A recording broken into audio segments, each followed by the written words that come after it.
Welcome to QI, the quiz show that glows in the dark. Tonight we're peering through the gloom at subjects of illumination and invisibility. Joining me under the covers with a torch, a packet of crisps, and the latest edition of the Gentleman's Magazine, we have the enlightened Jack D. Illuminating Chris Addison. The incandescent Rich Hall. And that bright spark, Alan Davis. Now, should any of you wish to draw attention to your brilliance, you can light up my life in the following manner. Jack goes... Chris goes... Rich goes. And Alan goes.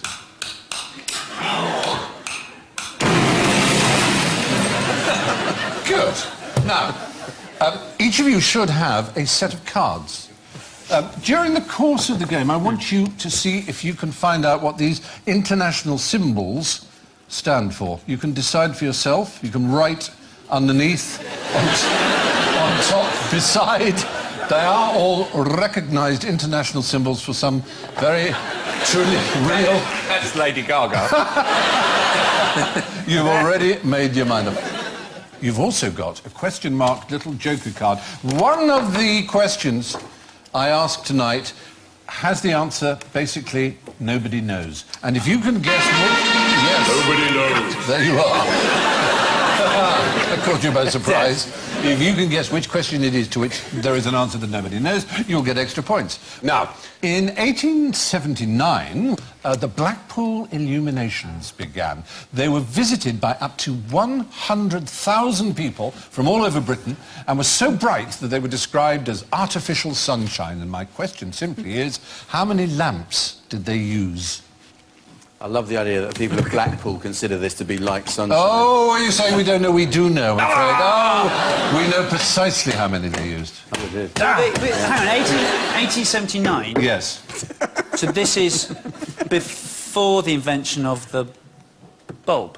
Well done. Certainly before the invention of the filament bulb by Thomas Alva Edison, yes. You know, he didn't have the idea for the bulb, he had an idea for something else.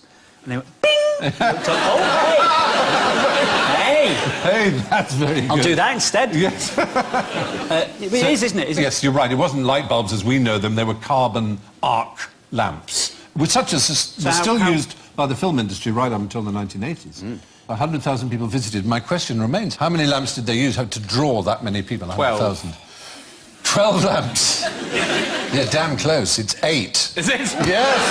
That's what's so extraordinary. 8 at a distance of 370 yards apart. Yeah, it was still astonishing enough. No one had ever seen anything like it to draw crowds. Because then there wasn't much to do, was there? Because it caused light, and everything else was gaslight, which is a very different sort of light. And this was a white, bright, daylight sort of light. So what did moths do before then? I don't know what moths... I mean, why don't moths come out during the day if they're so fond of the bloody light? Really? Maybe they could just sit still then, couldn't Yeah. they? Wow. Yeah. This is amazing. It's very peculiar. You know, Edison electrocuted an elephant. He It's did. my favourite fact of all time. Yes. Do you know why? Yeah, it was a death sentence. He was carrying out an execution. I think you might know this because you saw it on QR. Yes. Really? The problem with joining you people so late is you covered basically all of human knowledge. While you were saying it, I was thinking, this rings a bell. Is this right? Maybe that's what I know it from. Story before. But you are absolutely right. Yeah, there is film of it which you can see. It's a very tragic Elephant sight. snuff movies. Yeah, I'm afraid it's true. It's very sad, very sad. But Blackpool, on the other hand, were keen to attract people, and it worked, as you probably know, and as you spoke of, as a lad from the northwest yourself, and in fact from all over Britain, people every September go, just as the season is ending, the illuminations go up and they attract millions of people. And, of course, fabulous celebrities come to turn on the... can you name some of the... Well, once, I think Jane Mansfield did it Very once upon a time. good, Chris Addison. Wait. There she is. Yeah. Jane Mansfield came. Woohoo! Yes. And then, yes. and then the lads There from they Top are. Gear, so it's they've made bloke technical... on the Yes. The bloke on the left, can't believe it. That's the mayor, I think. Oh, this is terrific. The mayoress, even the mayoress is delighted. Yes, it's well. But other people have opened it. Red Rum, they made a special sort of pedal so that when he trod on it, it turned on. That was in 1977. And then they electrocuted him. Michael Ball in 1997, and in 2006, Dale Winton. I think, Oh, they should have electrocuted him. I think they've peaked. Where can they go from there? Exactly. Dale's definitely... They've reached the top, haven't they? Yeah, they- But it cost them £50,000 worth of electricity To get every Dale year. Winton? Well, not No, of electricity to get, to run the illuminations. Not anymore, because they use those low-energy light bulbs. So there's no point going for the first 15 minutes of the illuminations. You have to wait. You have to wait for it to warm up. The countdown. 3, 2, 1. Oh. Come back in 15 Yes, minutes. that's It'll right. be lovely. Cost over £2.4 million to stage, but apparently it brings 275 million to the economy because so many people come to watch. But it's free, isn't it? I know, but they buy fish and chips. They stay at £275 night. million worth of fish and chips. It brings 3.5 million people, and they don't have to spend more than £7 for that to be the amount of money that they would do. Well, there you are. Yeah, the original Blackpool illuminations consisted of 8 bulbs. Today, they're 6 miles long and use 200 miles of wire and 1 million light bulbs. Now, if you can dispel the shadows on this one for me, I'd be very grateful. Why did Mexican revolutionary Pancho Villa have to wait for the light? There he is, Pancho Villa. He only had to wait till the banks were open before he could rob them. Well, Pancho Villa was part of a war in Mexico. He was. Yeah, He's he was a a great, revolution. yes. Quite a tremendous stature, but now reduced to a chain of tawdry Mexican restaurants where suburban bimbos go and drink margaritas for $2 a pitcher and That's it. weep into their guacamole. This is why you didn't get that gig in advertising. Yeah. But there was a 3-part war. There was the government of Mexico against 2 revolutionaries, Pancho Villa and... Oh, is this a patter? Zapata, yes, the other one. Shoe, I think, in Mexican, isn't it? Yes. Yeah, in Spanish. Whereas Pancho He Villa was- means house of Pancho. Yes, that's right. Well, he wasn't called Pancho Villa, was he? He took his name from his granddad, which is the best name I've ever heard, which is... Aston. Aston Villa. Perfect. It was Jesus, Jesus Villa, which just sounds like the Pope's holiday home. Yeah. No, we go to Jesus Villa. It's Jesus very Villa, good. yeah. It so happened that the American public were rather fascinated by this Mexican war, and different American film companies paid the different sides for the rights to film their battles. And Pancho Villa got 20% of the box office of the mutual film company who were on his side, as it were, but he had to wait until the cameras were set up and the light was right before he could begin the battle. And they made him dress up in a general's uniform. Usually he went casual, but they made him dress up in a general's uniform to look like that. So just before they charged, did they get makeup and everything? Yeah, that wasn't quite that bad, but it was an extraordinary, bizarre war run for American studios. And the strange thing is that actually the reality wasn't that exciting, and they would reenact it back in America to make it look more bloody and dramatic. But they would use the footage of him, pointing in his uniform. Because he, like lots of the Mexican revolutionaries, sort of operated as bandits as well, didn't they? Yeah. They were sort of political armies, but they were bandits to raise money for their armies. And he held up a train, and he took 122 silver ingots and a bank employee, a Wells Fargo bank employee, hostage, and then forced Wells Fargo to help him sell the ingots with the hostage. It's fantastically... Very good. I like can't the cope with 122. 2 intelligent, interesting people on this show. It's good, isn't it? Yeah, it's very hard. He didn't just say 120, it was 122. Yeah. I like that. But it sticks with you. Scholarly of you. Very impressive. We said on QI, we told you what Panchovia's last words were. I don't know if you remember, Alan, you were definitely there. Turn the lights out. Ouch. No, They... don't let it end like this. Let me at least say something. It was apparently... But Hang on, I've got it. We've since discovered that this may be a myth because his car was hit by 40 bullets and he himself by 9 dum-dum bullets, so he was probably killed instantly and said nothing. But I like the idea of someone being disappointed that they didn't have any last words to say. Maybe it was reverse. Yeah. Don't park here. Tell them I said something was his supposed last words. But yeah. Can you tell me the war where the first film footage was ever used? Well, if you run past the Bayer Tapestry really fast, it kind of looks... It's not one of our better-known wars. It's the Greco-Turkey War of 1897. And there was a British film cameraman called Villiers who took the footage and then got home and was really annoyed to find that someone else had reenacted the battles back home in England and they were playing in the newsreels. Because this was... Yeah, this was... The whole thing was that newsreel was so new that people were incredibly excited and they didn't really know how reality looked far away in battles. And if you lived in London or in Bradford or wherever it might be, and you went to a newsreel place, you kind of believed what you saw. And so in the naval battles of the Spanish-American War, there was a guy who cut out battleships and pasted them on bits of wood and put them in a tank of water just an inch thick and had little bits of gunpowder that he lit and had an office boy blow cigar smoke. Michael Benting. Like this. And it played to packed houses. People thought they were watching a real naval battle. They just reenacted them back home. Yes, they just took it on faith in those days, early on.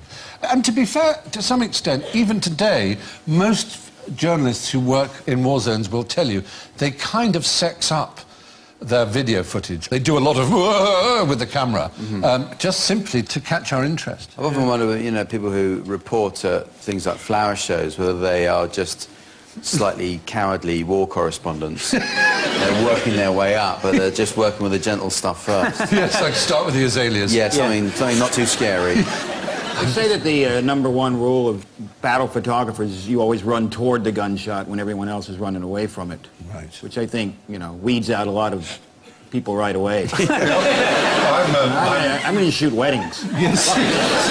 So you come here. The earliest we can date back this idea of faking war photography to make it more interesting, to give it human interest, is in the 1857 to 58 Indian uprising, where the Secunderbag massacre was photographed and the photographer just bestrewed it with human bones. Those were added by the photographer. And he carried them in a bag. Well, I don't know where he got them from. I suspect he dug them up. But you can see literally skulls and femurs and rib cages. I mean, it certainly tells the story of some death going on, but it was a fake. That guy did my wedding photography. I wasn't pleased with that. He was old too, wasn't he? Let's be honest. He was very, very old. Now, what is this man about to do?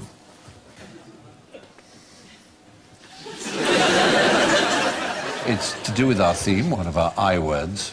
Invisible. Yeah, I mean, if I was going to say they're going to turn invisible, you're going to get terribly excited and imagine they're going to disappear completely. But nonetheless, it is technology that is on the way to invisibility. It certainly creates a transparent coat, as you will see. That's not a post. That's not a post effect. That is happening in real time. That's being filmed there. That's that, and that's the coat there, and that's it being filmed. Oh, there are two cameras, aren't there? There's a camera... Yes, so what's happening... Superimposing the front camera onto the picture on the back camera. Essentially, that's the technique, and it does actually have interesting applications that are beginning to be developed, allowing pilots to see through the floors of their planes, for example. It's just to scare the shit out of them. Go on, keep my mind on my job. Holy shit, keep looking up. That could be the reason. That could be the reason. But yeah, I mean, it's quite a good effect, isn't it? He's called Professor Susumutachi, and the cloak is made of a material called retroreflectum. And as Jack rightly spotted, it's projecting an image onto itself of what is behind the wearer. The computer generates the image that's projected, so the viewer effectively sees through it. That would really screw them up at airports, wouldn't it? Oh, wouldn't that be very odd? Going through security. One of those. It'd be great for talking to boring people. You could just look straight through them. What's going on behind them? I mean, cloaking technology, as we know, is at its... It's at an early stage. The Romulans have it, I believe. Harry Potter. Yeah. Ron Weasley's car can go invisible. Ron Weasley's dad, Yes, his Ford Anglia, Ford Anglia, yes. can go invisible. That's true. But that does wear the battery out. Yes, exactly. And Harry has an invisibility cloak. Invisibility cloak. There are some quite interesting technologies that make things invisible, which have some limitations. One is that it's only in infrared. Or one is on objects which are so small as they are already invisible to the naked eye. You see that thing you can't see? Yeah. Ta-da! I've just made it invisible. That kind of doesn't really work, does it? Interestingly, of course, in nature, they've got round this problem, not exactly of invisibility, but of, well, there is camouflage. Chameleons and Octopuses, changing Jane, I them. saw an octopus once, and it appears to change the colour of its skin and just looks like a rock. Yes. Amazing to watch. Yeah, and other cephalopods, notably the Hawaiian bobtail squid, like your octopus, can camouflage itself. But the one thing that might give you away if you camouflage yourself is your shadow. And this clever chap can even make his shadow invisible. What is he's got iridescence Yeah, that he can use he- to light behind him. You're very quick mind, you're absolutely right. He ingests bioluminescent food that goes into his stomach, and his stomach controls, by the use of oxygen, how much the bioluminescent food in his stomach shines, and it shines out and casts a light over his own shadow, thus dispelling it. Where It's can a you lot buy of bother this to food? go to, though, isn't it, to be honest? It's a magnificent piece of evolution, really. Jim Lovell, who was the Apollo 13 astronaut, all his instruments died when he was a naval pilot, and he was at sea in complete blackness. I think there was no moon as it happened that particular night, and how could he find his aircraft carrier? And he could just see this very faint phosphorescent wake of the aircraft carrier, which itself was over the horizon. So he just followed it and followed it and followed it, and eventually he got to the aircraft carrier and landed on it. There's a lot of life at sea that is luminescent. It's quite beautiful. It was a very rare occurrence. Yes. That luminescence happened every so often. When it happened to Lovell, it was a complete coincidence that it happened to be that day. Right. It wouldn't always have happened. So he was a doubly lucky man. very lucky man, surviving yeah. 13 as well, yes. Yeah. So you knew the story already? I did, yeah. Well, the moon, that's my thing. It is, isn't it? I'd forgotten that. You're very much a moon Yeah. chap. Okay, extra points all the way to Chris Addison. We're beginning to get a little bit humiliated by him. Yeah, aren't we? might as well. Chris, well, do you know what these mean? I think I've got a guess. Actually, during the Indonesian confrontation, as it was called, in the early 60s, the British Army were very puzzled as to how the Indonesians could travel in the darkest forest, and they'd all stay together in single file completely, and they would tuck a rotting leaf into the back of their hats, and it gave off just enough phosphorescence for them to see the person ahead, and they could stay in absolute line. Is that in any rotting... I don't think it's any rotting thing. I think they knew which leaves to pick in the forest. Now, what do these people do for a living behind me here?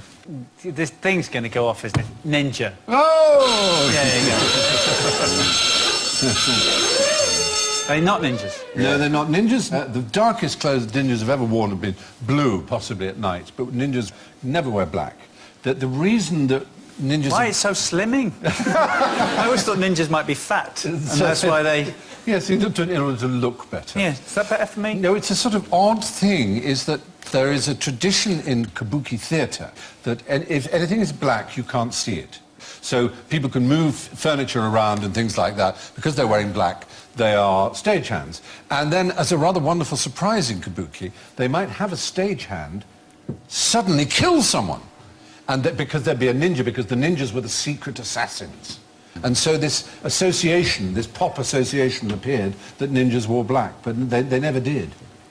They didn't sort of fight, though, did they, ninjas? They were kind of... The point was they would run away a lot. Yes, well... it was all distraction techniques, was how they used to overcome their foe. So they would throw talcum powder or whatever, and whilst you're distracted with the lovely skin that you've now got, they'd run away and moisturise. And or they would throw cards or, you know, yes, stuff like that, and then run, because they didn't want to engage. Yes, what they weren't, they were the exact opposite of the samurai. Samurai were all about honourable man-on-man sword fighting, and ninjas were about, as you say, scouting, spying, deceiving, all kinds of different little tricks of one kind or another. Yeah. And indeed, those kind of things you mentioned were part of their repertoire. But what they never did was wear black. Staying with Japan for a moment, tell me something quite interesting about the original geishas. They're all men. Yes! Oh, God. Absolutely right. Bravo. Until 1751, all geishas were men. Originally, geishas were almost more like court jesters. They were not courtesans, as they're often considered to be now. And then it took about 100 years before there was sort of even number, and then the female geishas sort of overtook, and now they're all female. Now, how about an ingenious interlude? Have a look at this glass tank behind me and tell me how many balls there are in there. 1, 2, 3. Well done, Alan. 4. So far, so good. Yeah. 5. Yeah. 5. The worst episode in the National Lottery. So how many are in there, would you say? 5. 5. 5. Well, it looked like 5, didn't it? Yeah. 5. You might be rather surprised to know that there are actually over 1,000 glass balls in there. And we can show you perhaps a better view of how many there are. What's that? Look. They're all invisible, and in fact, we have an example of precisely these kinds of... There they are. Yeah, they're gooey. They're really weird. They're called hydrogel beads. But I can't see them. You can see them, yes, and we deliberately allowed them to be visible. But in large glass tanks, they wouldn't be visible. If you push one underwater, it goes invisible. Exactly, and they have the same refractive index as water, which, as you know, light can pass through at the same angle. So they appear to be invisible in water. We can't see it! Yeah. Quick, a hairdryer. It's gone down the set. Is there suddenly going to start floating away? Is there a use for them? Yeah, there we are. I've got a glass of water there. Are they worth £500 each? Are they edible? I wouldn't want to take responsibility, but I don't think they'll do you any harm. Try one. What are they? What are they used for? Well, they have a commercial use, actually. Oh, I broke it. Oh, no. Is it burst? Yeah, it burst. No, it's sort of gone into pieces, actually. It's like, oh, yes, it's rather strange material. Can you guess their commercial use? Packing things. Oh. No, flower arranging is one. Is it for packing goldfish when you get them through Why aren't they making battleships out of this stuff? Isn't it? Well, who knows? All kinds of new Submarines. uses Make may a be submarine found. out of it. I have to say, this feels gorgeous. It's quite good, isn't it? Oh, it's quite a good feel. Isn't it? It's really... There's something quite gorgeous about that. Mm. Yeah. It's might have a play around with that later. Yep, he might. Another use is the manufacture of... Behave. Disgusting. Another use... Jack's going to put his willy in it. Oh, I've already put it in that one. It's weird, because when you put it in, you couldn't see it. Yeah. It has the same refractive index. Every time you think of a comeback. Yeah, the other use, apart from flower arranging, is the manufacture of contact lenses. You'd really freak people out if you put them in your eyes, wouldn't you? You big, Well, big obviously, yes, not necessarily in the round. Marty Feldman's contact lenses. Any of these coming up in any of this? Not yet, no. Nearly all the light in the world, of course, comes from our sun. In which month is the sun closest to the Earth? Oh, God, it must be July. No. Well, isn't it the same distance from the Earth all the time? No, because it's an elliptical orbit. January, February, March, April, May. Yes, you're right first time. January. Yes, people make the mistake that summer is somehow the time when the Earth is closest to the sun. Look at that, is summer, mate. No, summer is not when the Earth is closest to the sun. It happens to be in January in the southern hemisphere that summer, but in the northern hemisphere, the sun is closer to us in January than it is in July. The tilt of the axis, when the maximum amount of sunlight is on, you have the longer days. That's what makes the seasons, not the closeness of the sun to the Earth. What was interesting are the tropics. The first person to reason the tropics were not hotter because they're nearer the sun, but because a smaller area is lit by an equal amount of light compared to other latitudes was George Best.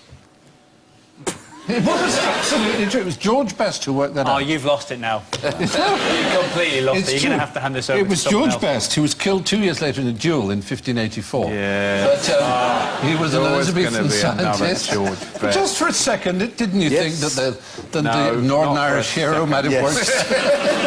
Well, you come up with some interesting stuff when you drink that much. You do. You might have come up with that. It's a nice thought. You know what I reckon? My next question is this. Why can't blindfolded people walk in a straight line? Can't see where they're going. Next question.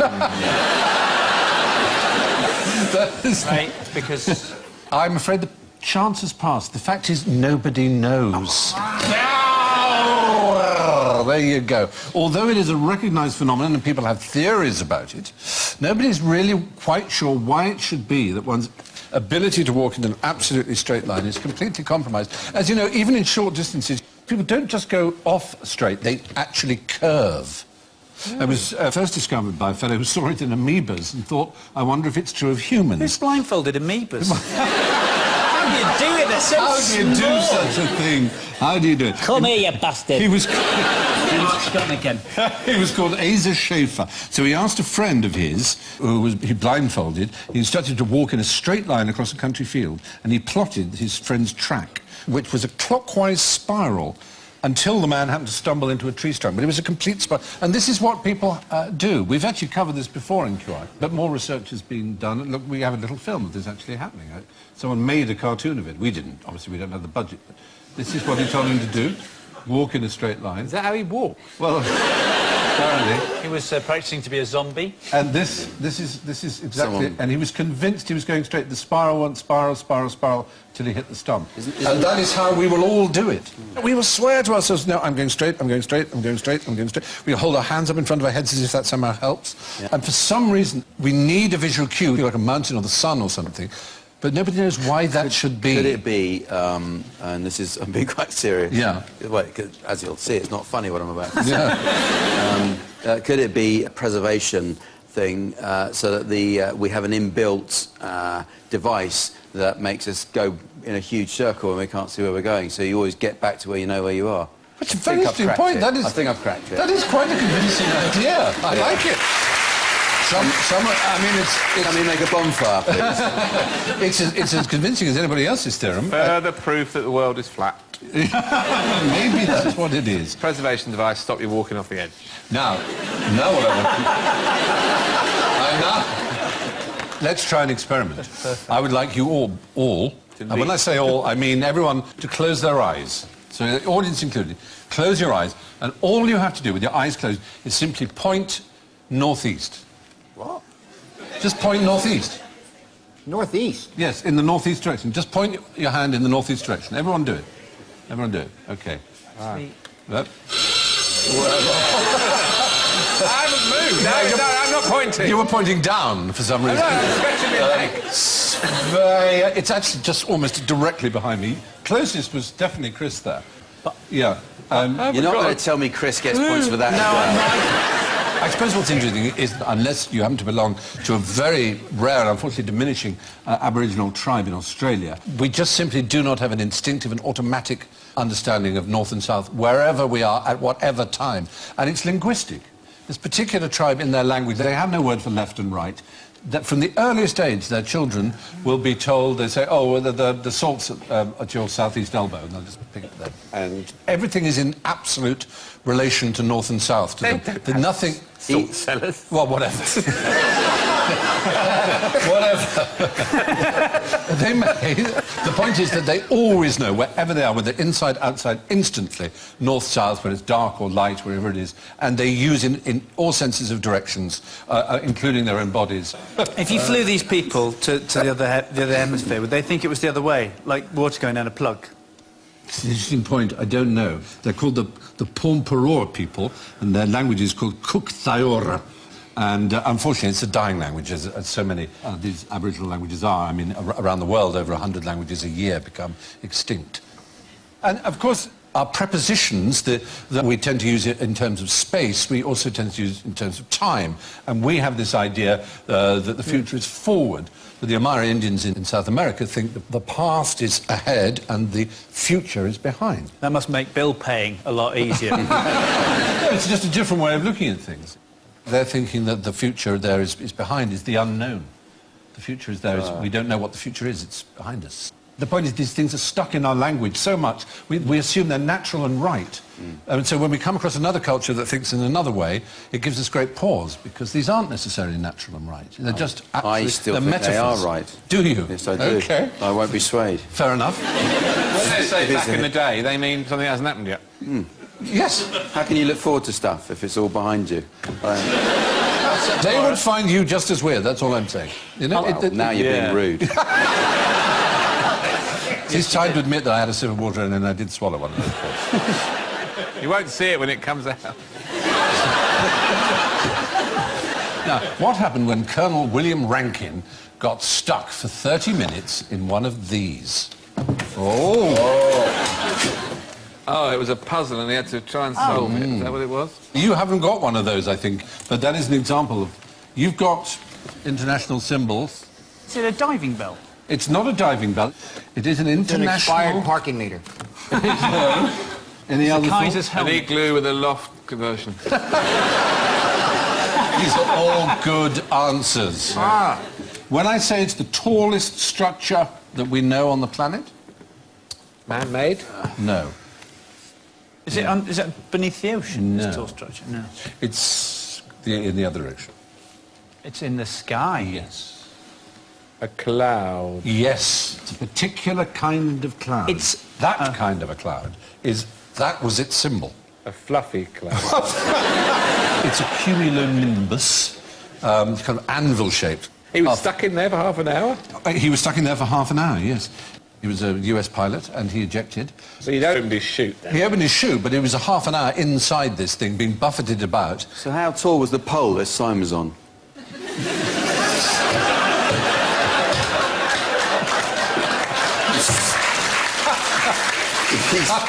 You may have missed the point. So anyway, they get up to about 23,000 metres high, which is fantastically high. And he was buffeted about it. He did survive. His eyes were bleeding, his ears were bleeding. He was pelted with hail. He was in a terrible state, but he did survive. He's the only person who's known to have fallen down through one of these structures and survived. Anyway, listen, what use, while we're with clouds, what use to a pilot is a morning glory? Ah, now. When the joystick fails.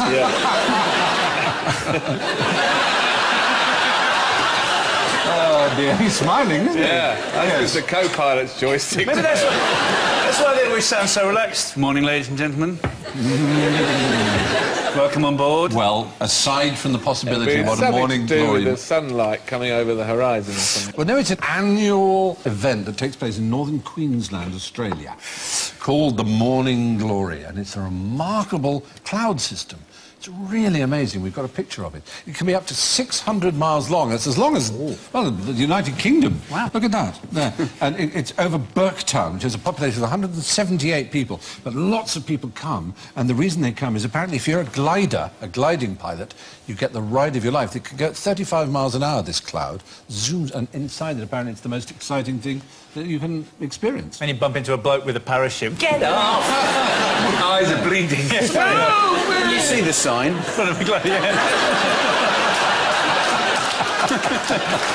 Oh, dear. And that's the only place for a cloud like that? Oh? Yeah. It's the mother of them all. And apparently soaring along it is just the greatest experience you can have. Indian granny clouds. What can you tell me about an Indian granny cloud? Did it whip? The Indian granny cloud win the 2:30 at Kempton Park. Is it a fart in a restaurant? Oh, I'm so disappointed. An old lady does a pump in a curry house. Do they go up in the sky and then can't remember what they went up for? Now, think of cloud in the 21st century. What other use has cloud been put to as a word? It's a computering the thing. As a Isn't it? computering term, yes. Yeah. This is a scheme whereby grannies in England, using Skype or some similar kind of technology, teach and educate and inform and enlighten children in India, all the way from England. It was started by a Professor Sugata Mitra. How to make jam, possibly. Yes. They tutor in Indian classrooms where they're short of teachers. And apparently it's been an enormous success. Why grannies? Well, because they've got a bit of time on their hands and because they care. Drop one, pearl one. Yeah. Imagine the exports of Werther's Originals to India. They're all listening to Michael Ball records. So what we're looking at, anyway, with your symbols, are part of what is known as the International Cloud Atlas. Yeah? Right. And can you tell me what They they represent are? countries. No, they On represent... an atlas. No. No. So what? They, I don't really listen in no, that, do I? they represent You're a types... teacher. I bet you're a teacher. Oh, God. He reminds me of all my kids. They represent a type of cloud. It just looks like Simpleton Snap. It does, doesn't it? I know. But what did you think they were before you knew they were clouds? Did you have any idea? I have this one. Had you written anything I on thought them? they were things to help traumatised children or something. You know. Tell me what you think. I have Yeah. elderly use handbrake. Yes, very elderly That's use fantastic. handbrake. Very good. We call that pregnant. This is pregnant. Very good. That's actually E.T. being quite rude. You don't know what it means, but it's rude. Yeah, absolutely. Well, there you are, the International Cloud Atlas. Yeah. There were three forms, the cumulus, the heaped up one, Stratocumulus. the stratus, Nimbus. and the cirrus, the fluffy one, yes, exactly. And then there are all the mixtures of those in between, the altocumulus, the stratocumulus, and so on and so on and so on and so on. Now, it's that time of night when we grope our way towards general ignorance at the end of the tunnel. So fingers on buzzers, please. Name the largest black body in the solar system. Oprah Winfrey. Whoa! Oh! Oh, Rich! Oh! Oh! In the solar system. Black hole. Largest black. If there was a black hole in the solar system, we'd be in real trouble. in trouble, Yeah, I don't know any other black things in the solar system. well, that's the thing. The strange thing is it's the sun. Oh, I see. A black body in cosmology is something that doesn't reflect, and the sun doesn't reflect anything, it only radiates. So it is far and away the blackest body in the solar system. So that's cheating. It seems to be a little bit of a cheat question, but had you known the answer, it wouldn't have been a cheat, would it? So if you were to shine a light on the sun, which would be pointless, Yeah. I accept that. Yes, it wouldn't reflect off it. In the solar system, there is no other body so unreflective. The moon, for example, is nothing but reflective. It gives off nothing, but reflects all the light of the sun. Same as us. But the sun reflects nothing. How long does light from the centre of the sun take to reach the Earth? Yes. Now, I know this. Good. Well, it might not be the centre, that sounds like a trick, but the light from the sun takes 8 minutes.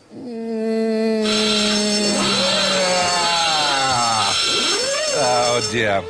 The thing is, it actually takes 100,000 years to get from the centre of the sun to the surface of the sun. 8 minutes. But he was absolutely right. From the surface of the sun to the Earth takes 8 minutes added and that 20. qualifier in Yes, my answer. you did actually, and you're absolutely right. From the surface of the sun, it's 8 minutes 26 seconds. Right? But the photons have a very busy time. They have an enormous amount of work to do right in the middle of this gigantic system. How many Earths could you fit in the sun? Were you able to do such a thing? 4. Easily. Yes, you could. That's quite true. I can't deny that. 400,000. Maximum number is 1.3 million. 3 million Earths. It's responsible for 99.8% of the mass of the solar system is the sun. Really? Yeah. That's extraordinary. It is. There's a lot of it. What happens to alcohol when you bring it to the boil? Ah, now. You boil it off, don't you, Chef? Yes, you do. You waste it. Whoa! That's it. That's it. It's nothing to do with me. I didn't touch it. There's this idea that it all evaporates and so on. In fact, it takes a very long time to evaporate all the alcohol, 3 hours at least before you get rid of it. And flambeing only gets rid of, if you like a crepe Suzette or something, if you light the brandy in that manner, that only gets rid of a quarter of the alcohol, in fact. So the idea that you're burning it off, it's not particularly important unless you're drinking very, very carefully so that you know that you're exactly under the limit. Then you have a crepe Suzette and drive and are surprised by the fact We've all that been you're there. over the limit. A crepe Suzette. And the same goes to a Christmas pud then. You put the brandy on it, give it to the kids and say, there won't be any alcohol, we burnt it. Exactly. That's right. There It does will have be a alcohol. 20p piece in that might choke them to death. So could you get done for eat driving? Yes, if you had enough of it, yes, you could. Eat driving, it's a heck of a thought. Interestingly, if you add alcohol to a recipe and you don't heat it at all, just leave it uncovered overnight, it will actually get rid of more alcohol than by flambeing it, because 30% of it will go, just by natural evaporation. So if you leave a glass of wine out at night, the alcohol will evaporate. Some of the alcohol, from the will wine? evaporate. Or someone will come down and drink it. 30% of it's gone. How much alcohol are they allowed to drink on US Navy ships? A tot of rum. A tot of rum per man? No. All US Navy ships have been dry since 1914. No alcohol at all. Well, the French riot police are having a riot over not being able to drink at lunchtime, aren't they? Oh, are they? Yeah, because they're now being told they must drink nothing at all, but they've always been allowed to have just a beer or some wine at lunchtime. He's not really drinking. It does not count. No, it does not count. And they've always been allowed to do it, and they still do it. And now the government is saying, we don't think it's such a good idea that you should sit in your van drinking beer, which is, there was a photograph taken of all these riot police. Where is the riot? Fantastic. Well, there you go. How many eyes does a no-eyed, big-eyed wolf spider have? Yeah. 8.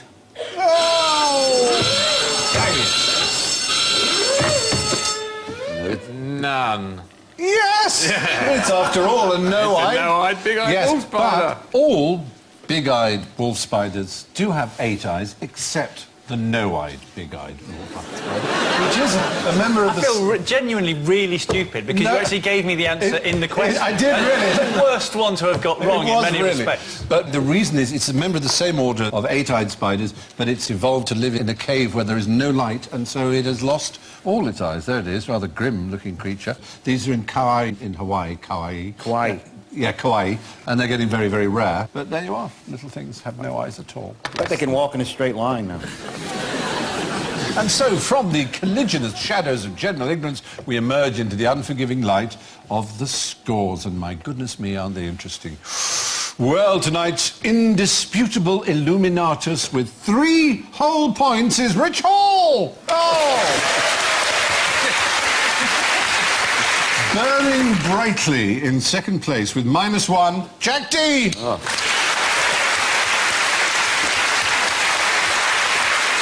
Despite his stunning knowledge in so many areas, he did fall into a few of our little heffalump traps. So, in third place, guttering and sputtering a little at -9, Chris Addison.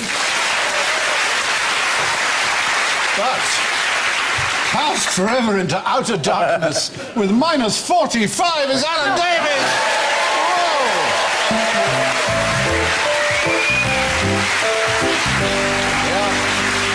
That's all from this frankly brilliant edition of QI. It's lights out now, and good night from Chris Rich, Jack Allen and me. I leave you with this from Stephen Wright. Light travels faster than sound, and isn't that why some people appear bright until you hear them speak? Good night.